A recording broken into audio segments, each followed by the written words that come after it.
Hello बच्चों, हम इस वीडियो में अभी तक पढ़ रहे हैं क्रिस्टल फील्ड थ्योरी, जो कि कोऑर्डिनेशन कंपाउंड के अंतर्गत आता है। तो इस क्रिस्टल फील्ड थ्योरी में आपको CFC बताया गया, टेट्राहेड्रल कॉम्प्लेक्सेस, ऑक्टाहेड्रल कॉम्प्लेक्सेस और स्क्वायर प्लेनार कॉम्प्लेक्सेसों का। तो उस CFT के अंतर्गत हम जो है पढ़ चुके हैं कुछ आपके डी कॉन्फ़िगरेशन के क्रिस्टल फील्ड स्प्लिटिंग एनर्जी को भी, जिसमें से कुछ एग्जाम्पल्स और उसका चार्ट भी आपको दिया गया था, कैसे कैलकुलेशन किया था वो भी बता दिया गया था। तो एक इस पर भी कमेंट भी आया था कि सर जो है D7 का जो कॉन्फ़िगरेशन किया गया है वो स्पष्ट से समझ में नहीं आया है। तो हम D7 कॉन्फ़िगरेशन को स्पष्ट रूप से हम समझ देते हैं, कमेंट बॉक्स से लिया गया था। तो D7 कॉन्फ़िगरेशन में पहले हम समझ लेते हैं। तो D7 कॉन्फ़िगरेशन जब होता है, और किस केस में, ऑक्टाहेड्रल केस का एक प्रश्न था। तो D7 कॉन्फ़िगरेशन का ऑक्टाहेड्रल एक कमेंट का क्वेश्चन है, इसको ध्यान रखिएगा कि D7 से इलेक्ट्रॉन कैसे भरा जाएगा और उसका स्प्लिटिंग और कैलकुलेशन कैसे आएगा। तो हम D7 का करते हैं। तो D7 का भी दो पार्ट आपका बनेगा। एक कर देते हैं स्ट्रांग फील्ड,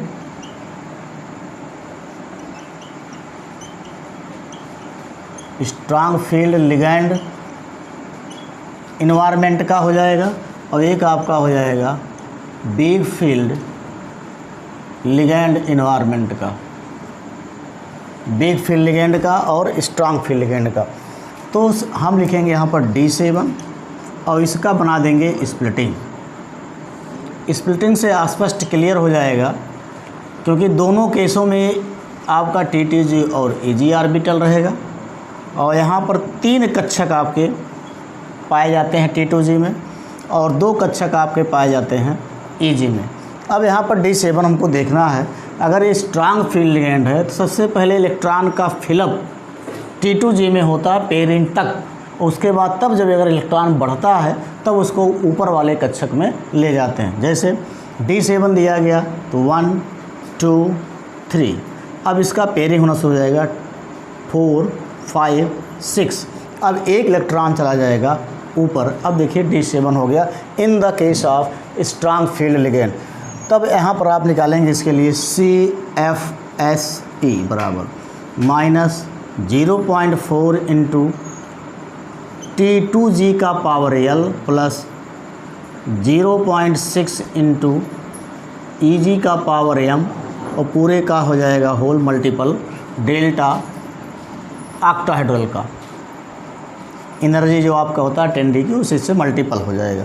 अब -0.4 इंटू T2G के में कितने इलेक्ट्रॉन हैं, 2 2 4 2 6 इंटू हो जाएगा 6 प्लस 0.6 इंटू कितना हो जाएगा, EG में 1 इलेक्ट्रॉन है तो 1 से मल्टीपल, और यहाँ हो जाएगा डेल्टा ऑक्टाहेड्रल केसेस। तो यहाँ हो जाएगा -2.4 और यहाँ हो जाएगा +0.6, और इसका मल्टीपल हो जाएगा डेल्टा ऑक्टाहेड्रल का। तो यहाँ पर घटा दीजिए, यहाँ पर कितना बचेगा, -1.8 डेल्टा ऑक्टा, और यहाँ पर हो जाएगा -1.8 इंटू 10D3, ये बराबर हो जाएगा -18.0 DQ हो गया।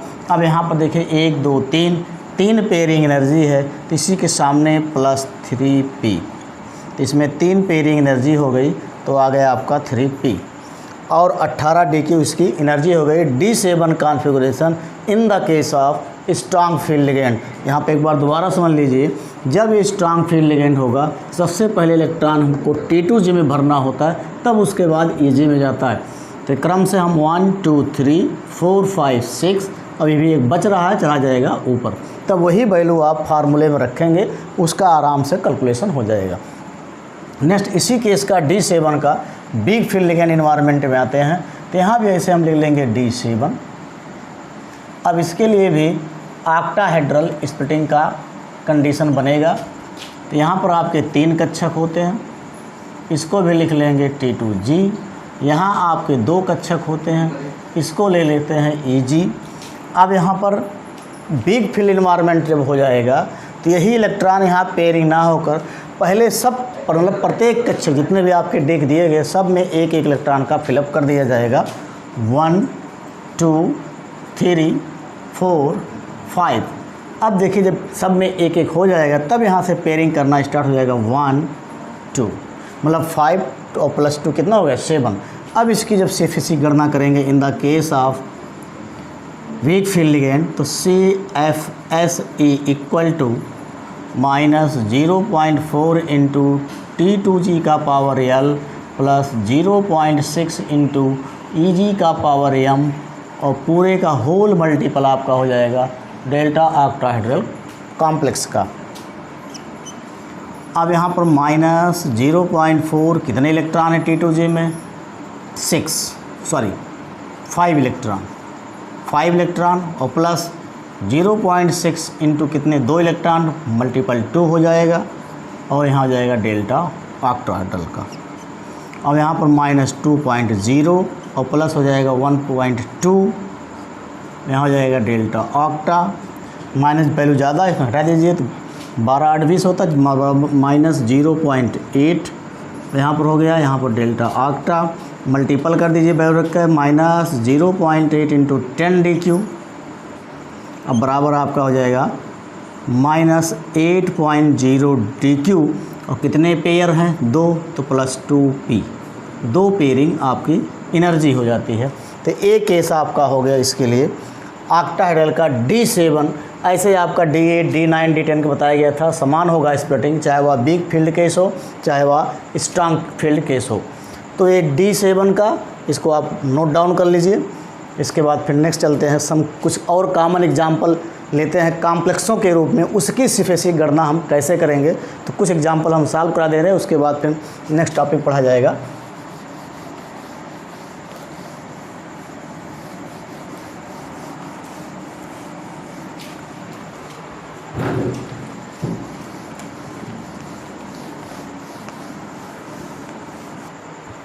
हाँ, इसके बाद सम कॉमन एग्जाम्पल आपके दिए हैं calculation of CFC of some common example. तो हम एक केस लेते हैं, ये पहला केस ले लेते हैं।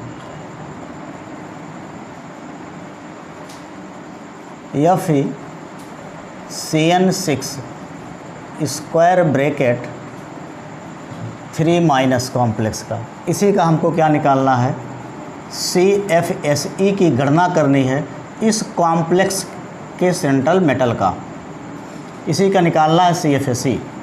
अब इसकी CFSE कैसे निकालेंगे तो आपको स्पेक्ट्रोकेमिकल सीरीज जो बताया गया है तो उस स्पेक्ट्रोकेमिकल सीरीज में आपको एक CN कैसा लिगेंड है स्ट्रांग फील्ड लिगेंड है। तब इस केस को हम लागू करते हैं तो पहले क्या लेते हैं Fe का ही ग्राउंड टर्म लिखते हैं इलेक्ट्रॉनिक कॉन्फ़िगरेशन। Fe होता है 26 और इसका हो जाएगा 3d6 4s2 एक ग्राउंड टर्म होता है। अब इस कॉम्प्लेक्स में जो आपका एक कॉम्प्लेक्स लिखा गया है Fe CN स्क्वायर ब्रैकेट 6, इस कॉम्प्लेक्स में Fe की ऑक्सीडेशन स्टेट कितनी है ए आएगा +3। तो ऑक्सीडेशन स्टेट पे इसका क्या हो जाएगा Fe 23 हो जाएगा और यहाँ पर हो जाएगा 3+ इक्वल टू, अब बचे कितना 2 इलेक्ट्रॉन यहाँ से निकल गया, एक यहाँ से निकल गया, तो हो गया आपका 3d5। अब 3d5 पे हो गया। अब इसका क्या दिखाना है स्प्लिटिंग। कॉम्प्लेक्स कैसा है ऑक्टाहेड्रल है क्योंकि यहाँ कोऑर्डिनेशन नंबर इक्वल टू 6 है। जब कोऑर्डिनेशन नंबर 6 हो ज्योमेट्रिक होती है ऑक्टाहेड्रल। तो ऑक्टाहेड्रल स्प्लिटिंग का केस आप पढ़े हो तो यहाँ लिखेंगे D5 कॉन्फ़िगरेशन आ रहा है, जो आपका ऑक्सीडेशन स्टेट कितना आ रहा है D5 का। तो D5 कॉन्फ़िगरेशन में इस कॉम्प्लेक्स में Fe है तो यहाँ पर हो जाएगा इसका T2G, ये हो जाएगा EG। अब जब स्ट्रांग फील्ड लिगेंड है, अभी भी इसके पहले हमने एक कमेंट का क्वेश्चन सॉल्व किया था, उसी हिसाब से हमको क्या देना है। जब स्ट्रांग फील्ड यहाँ लिगेंड होगा तो जो इसके D के इलेक्ट्रॉन हो पहले कहाँ जा भरेगा T2G में। जब इस दो मतलब 2 इसमें 2 इसमें 2 इसमें तीनों कक्षक में जब इससे ज़्यादा हो जाएगा तब ये जाएगा ऊपर। तो इसको क्या नाम देते हो DXY DYZ DZX, ये तो पहले ही बताया गया था स्प्लिटिंग में। DX² - Y² DZ², ये आपके कक्षक होते हैं। अब इसमें इलेक्ट्रॉन आपको भरना है, कितने का इलेक्ट्रॉन भरना है आपको। अब देखिए कितने हैं यहाँ पर, D5 है और स्ट्रांग फील्ड केस है, इसलिए इसके इलेक्ट्रॉन का क्या होगा, इसी T2G में पहले एक एक हो जाएगा, पुनः इसी में पेयरिंग होना स्टार्ट हो जाता है। तो यहाँ पर ये लोअर एनर्जी टर्म में हो गया, तो यहाँ पर हो गया 5। अब इसकी CFC की गणना कर लीजिए।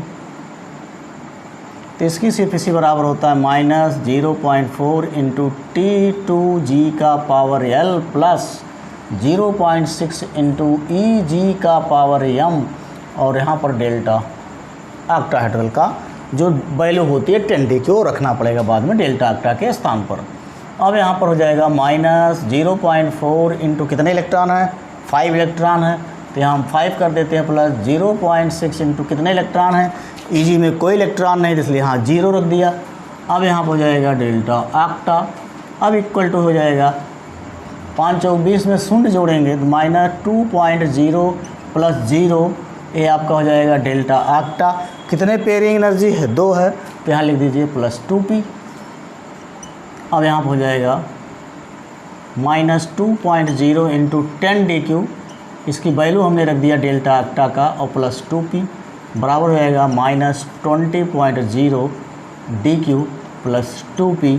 ये इसकी हो गई CFC। किस केस के लिए, इस कॉम्प्लेक्स में सेंट्रल एटम की CFC आ गई -20 DQ। इसी प्रकार और भी एग्जाम्पल लेते हैं, इसी केस का हम कर देते हैं। अभी देखिए दूसरा आ जाएगा,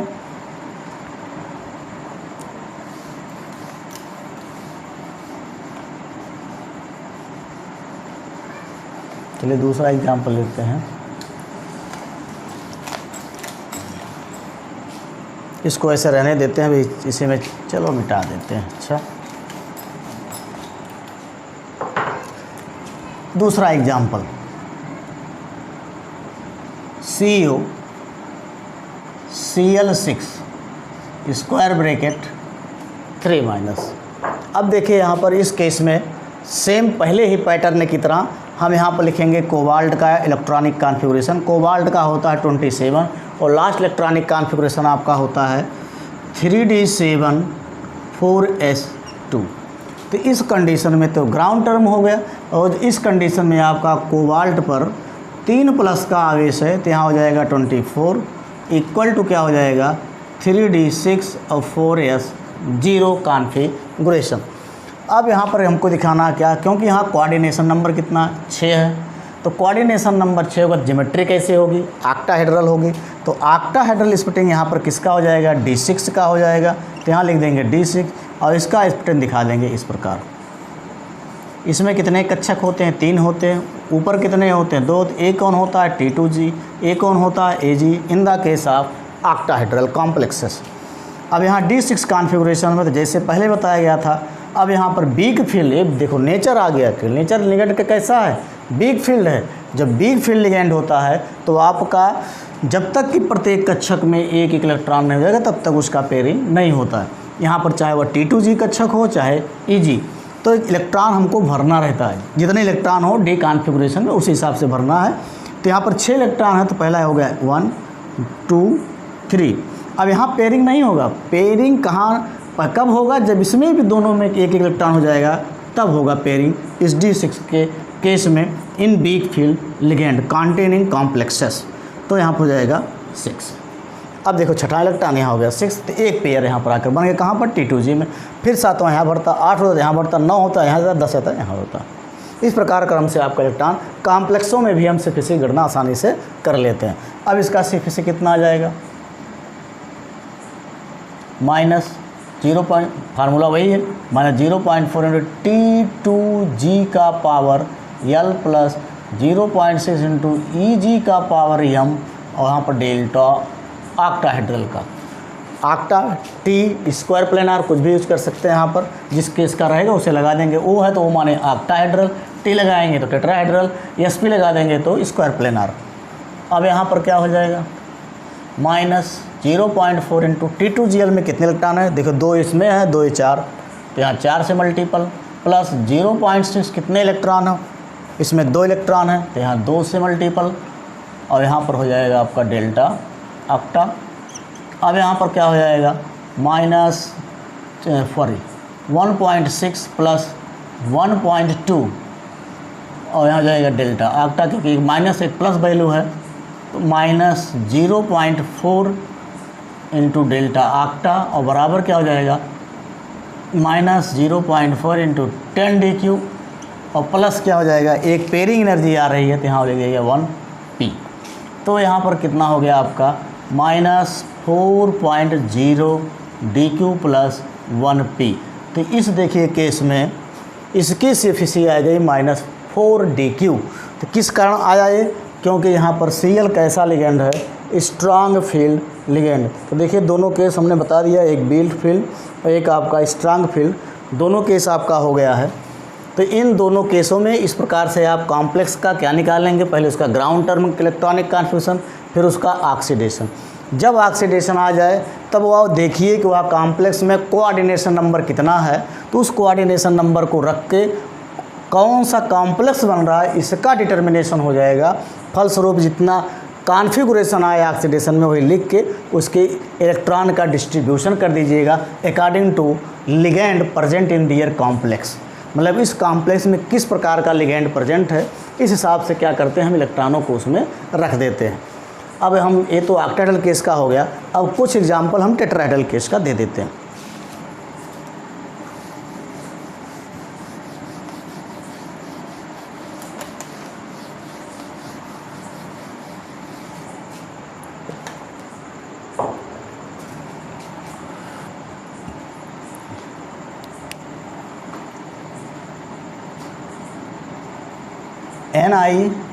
NiCl4 स्क्वायर ब्रैकेट 2 माइनस।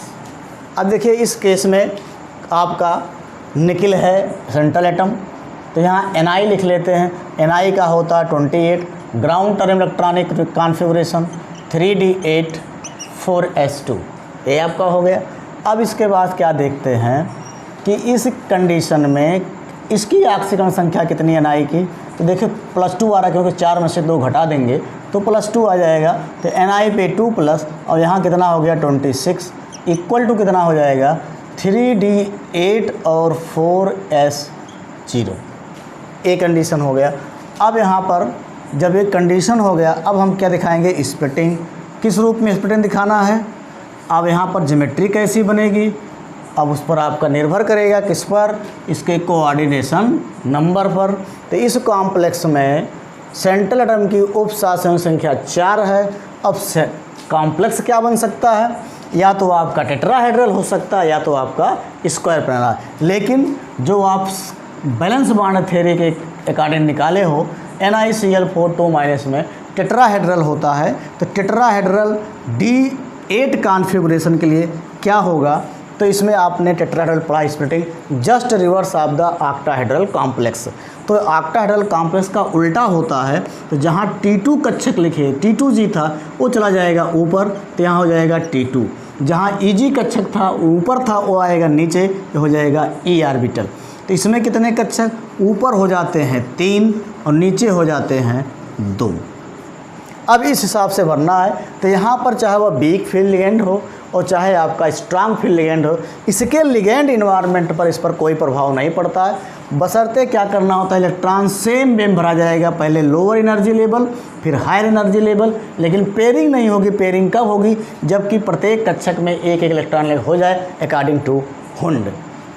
तो यहाँ पर अब कर लीजिए, पहला इलेक्ट्रॉन, दूसरा इलेक्ट्रॉन, तीसरा इलेक्ट्रॉन, चौथा, पाँचवां, छठवां, सातवां और आठवां। तो इस कॉन्फ़िगरेशन में आ गया। अब आप वैल्यू रखिए, इसके लिए भी CFSE कैसे निकलेगा, CFSE इक्वल टू, अब देखिए पहले कौन कक्षक आ गया, नीचे E कक्षक आ गया, तो इसके लिए कितनी वैल्यू होती है -0.6 इंटू E का पावर L और प्लस हो जाएगा 0.4 इंटू T2 का पावर m डेल्टा T। अब यहाँ डेल्टा टेट्रा रखा जाएगा, जहाँ पर हमने डेल्टा O मतलब ऑक्टाहेड्रल लिखते थे, यहाँ पर डेल्टा टेट्रा कर दीजिए। डेल्टा O भी रख सकते हो क्योंकि उसकी वैल्यू भी 10d है और इनके बीच की वैल्यू कितनी है, तो वो भी 10d ही होती है, दोनों की होती है 10d। तब यहाँ पर क्या हो जाएगा आपका, अब इसमें कितने इलेक्ट्रॉन हैं, 4 इलेक्ट्रॉन है, तो यहाँ मल्टीपल कर दीजिए 4 और प्लस हो जाएगा 0.4, कितने इलेक्ट्रॉन हैं, यहाँ भी आपके 4 इलेक्ट्रॉन हैं, तो इसको भी आप रख दीजिए 2 2 4 2 2 4, यहाँ भी है 4 × 4 हो जाएगा और मल्टीपल कितना हो जाएगा डेल्टा टेट्रा का।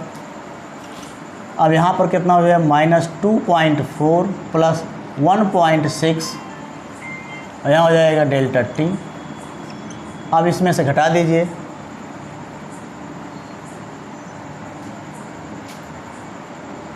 -0.8 और इंटू हो जाएगा डेल्टा टी।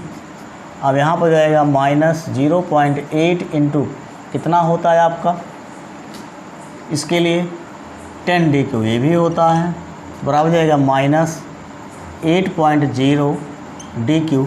और पेयरिंग एनर्जी कितनी बन रही है, 2 यहाँ 1 यहाँ 2 1 3 प्लस 3p। पहले भी जोड़ सकते हो, लास्ट में भी जोड़ के दिखा सकते हो कि इसकी पेयरिंग एनर्जी 3 है तो 3p होगी, 3 मतलब 3 पेयर है और इसकी CFC कितनी आएगी 8.0 DQ। तो देखिए ये आपका टेट्राहेड्रल का केस हो गया। तो टेट्राहेड्रल कॉम्प्लेक्स के लिए इसी प्रकार आपका निकाला जाता है, चाहे वह वीक फील्ड लिगेंड है चाहे आपका स्ट्रांग। तो चाहे वीक या स्ट्रांग से कोई मतलब नहीं होता कि मतलब कौन सा कॉम्प्लेक्स टेट्राहेड्रली देगा, इस चीज़ का हमको निकालना होता है। अब इसी केस के अंतर्गत और हम आ जाते हैं, एक और है इसी NI का, तो उसको भी हम देख लेते हैं। कोऑर्डिनेशन नंबर 4 टेट्राहेड्रल ज्योमेट्री देता है।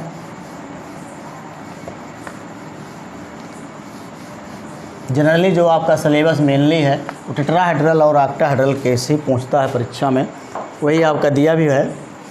अब यहाँ पर CN के स्थान पर हम एक चीज़ चेंज कर देते हैं, यहाँ पर NiCO का 4, ये आपका कॉम्प्लेक्स है। तो NiCO के 4 में अब सेम कंडीशन वही करेंगे, तो Ni का कितना होता है 28 होता है और हो कितना जाएगा इलेक्ट्रॉनिक कॉन्फ़िगरेशन 3d8 4s2 होता है, ये भी ग्राउंड टर्म है। अब यहाँ पर किस ऑक्सीकरण अवस्था में Ni ऑक्सीकरण अवस्था में आपका है 28, अब भी होगा जीरो कंडीशन पे। क्यों जीरो है, क्योंकि CO न्यूट्रल मॉलिक्यूल होता है, इसलिए इसकी ऑक्सीडेशन संख्या कितनी होती है 0 होती है। तो जीरो टर्म पर 21 प्रकार का इलेक्ट्रॉनिक कॉन्फ़िगरेशन दे सकते, क्या ये इस प्रकार चेंज हो जाएगा 4s0। ऐसा क्यों हुआ, क्योंकि CO स्ट्रांग फील्ड लिगेंड है। तो क्या करता है कि जो S का इलेक्ट्रॉन को इसके D वाले में पेयर कर देता है, क्योंकि due to the strong field nature of the CO molecule, और साथ साथ क्या न्यूट्रल होता है, इसलिए इसका ए भी ग्राउंड टर्म सही है और ए भी ग्राउंड टर्म सही है, तो ये भी जीरो ऑक्सीडेशन, ये भी जीरो ऑक्सीडेशन। तो both type of electronic configuration represented by the nickel. CO neutral है, इसलिए इसका इस पर कोई इफेक्ट नहीं पड़ेगा। अब इसकी जब स्प्लिटिंग दिखा देंगे, क्योंकि ये भी टेट्राहेड्रल होता है, तो इसकी स्प्लिटिंग आएगी कैसे, सेम कंडीशन 2 नीचे और 3 ऊपर, क्योंकि टेट्राहेड्रल केस है। तो यहाँ हो जाएगा E ऑर्बिटल, यहाँ हो जाएगा T2 ऑर्बिटल, तो यहाँ लिख देंगे D10 हो गया। और D10 कॉन्फ़िगरेशन में करेंगे तो सब में पेयर इलेक्ट्रॉन हो जाएगा 1 2 3 4 5 6 7 8 9 10, कम्प्लीटली फिल्ड हो गया। तो CFC कितनी आ जाएगी, दोनों में देखिए 2 2 4 और यहाँ भी आपका है, दोनों की वैल्यू सेम आएगी, मतलब CFC इसकी 0 आ जाएगी। निकाल दिखा देते हैं, CFSE बराबर -0.6 × 4, डायरेक्ट हम रख दें। E में कितने इलेक्ट्रॉन है 4, डायरेक्ट हम रख दे रहे हैं यहाँ पर, प्लस 0.4 इंटू कितने इलेक्ट्रॉन है 6, 2 2 4 2 6 6 और डेल्टा टेट्रा। अब यहाँ पर कितना हो जाएगा आपका 6 चौके 24 -2.4 प्लस 2.4 और यहाँ पर हो जाएगा डेल्टा टेट्रा, और प्लस क्या हो जाएगा 0 निगलेक्ट हो गया, 0 आ गया, और डेल्टा टेट्रा के बदले रखेंगे 10 DQ, तो इसका मान भी 0 आ जाएगा। केवल एक चीज़ अलग आएगा कि इसकी पेयरिंग एनर्जी में कोई परिवर्तन नहीं होगा। तो यहाँ 5 पेयर है तो लिख दीजिएगा 5p, तो इसकी पेयरिंग एनर्जी 5p और इसका क्रिस्टल फील्ड स्प्लिटिंग कितना है 0 है। तो ये आपका इस कुछ कॉमन एग्जाम्पल आपको दिए गए हैं, इसको आप लोग नोट करिएगा। नोट करके फिर अगर कोई समस्या होगी तो फिर कमेंट बॉक्स में डालिएगा, उसका निराकरण हो जाएगा।